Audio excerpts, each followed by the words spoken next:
Good morning. Welcome to the forecast discussion for July 18th, 2012. It is currently 8:15 a.m. and we have a lot to talk about for today. Obviously, already we can see that temperatures are already in the lower to mid 80s for most locations as we set up for a very hot and humid day. Our dew points are already pushing into the lower to mid 70s. A few locations are already pushing into the mid 70s, in fact.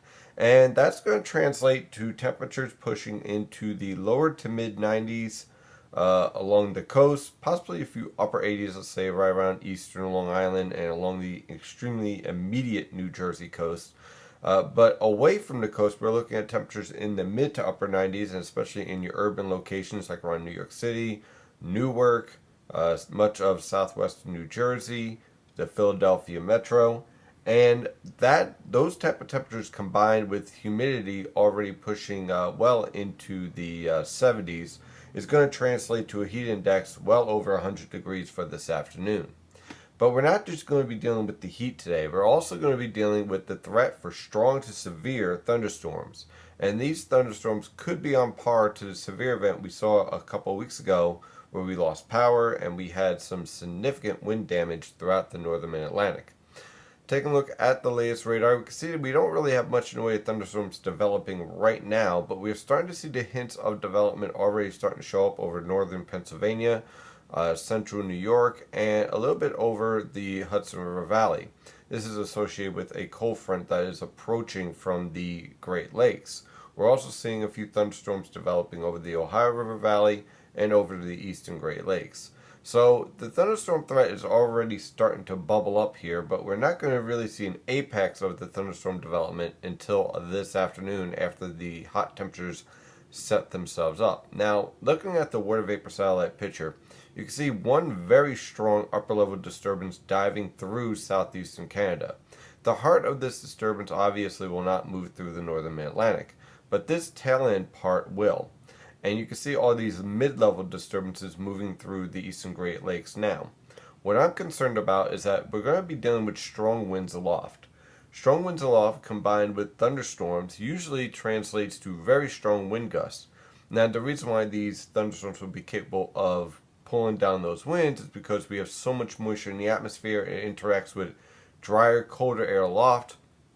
That dry, cold air sinks towards the surface rapidly, and you end up with very strong wind gusts, easily over 60 miles per hour. The other interesting point here is notice how this cold front is kind of kinked here, and some parts are moving slow, other parts are moving a little bit faster. This is an indication of a cold front that doesn't have a lot of strong support as far as moving south. It has plenty of support of moving to the east, towards New England, for example, but towards the southeast it's running into a bit of a resistance because of our ridge. Now, with all these mid-level disturbances throughout this air mass and with this cold front moving south, there's going to be plenty of potential for strong to severe thunderstorms for this afternoon and evening, and these thunderstorms are going to be capable of producing very heavy downpours, frequent cloud-to-ground lightning, large hail, and of course those dangerous wind gusts. So it's going to be a rather active afternoon from 2 p.m. on through this evening with significant impacts on the evening rush hour expected. Taking a look at the infrared satellite picture, you can see that we have some hazy skies over the northern Mid-Atlantic, but we're going to have plenty of sun as well, and that means, of course, that temperatures are going to be able to skyrocket, break the convective temperature boundary, and that's going to allow thunderstorms to blow up ahead of this cold front. So again, it looks like it's going to be a rather active afternoon. Taking a look at the latest NAM model guidance from the Penn State EWOL website, this is what news stations typically call nowcasts, basically the NAM model guidance. And you can see for this afternoon, showers and thunderstorms breaking out, and then we see thunderstorms organizing themselves over northern New Jersey and central Pennsylvania and eastern Pennsylvania and diving to the south and east for this evening. Now this time period is right around 3 p.m. So let's just say basically from 2 p.m. on through the evening hours, look for the threat for showers and thunderstorms dying out after 8 p.m. but still remaining a threat through at least 11 p.m. this evening. I think the best potential for severe thunderstorms is going to be from that 2 p.m. hour through about 8 p.m. when instability is going to be the greatest and this cold front dives south. Now, a little bit of bad news, if it wasn't bad enough already. This cold front is going to get hung up a little bit along the southern New Jersey coast, back towards Maryland, and then off towards the Ohio River Valley for tomorrow morning and for Friday.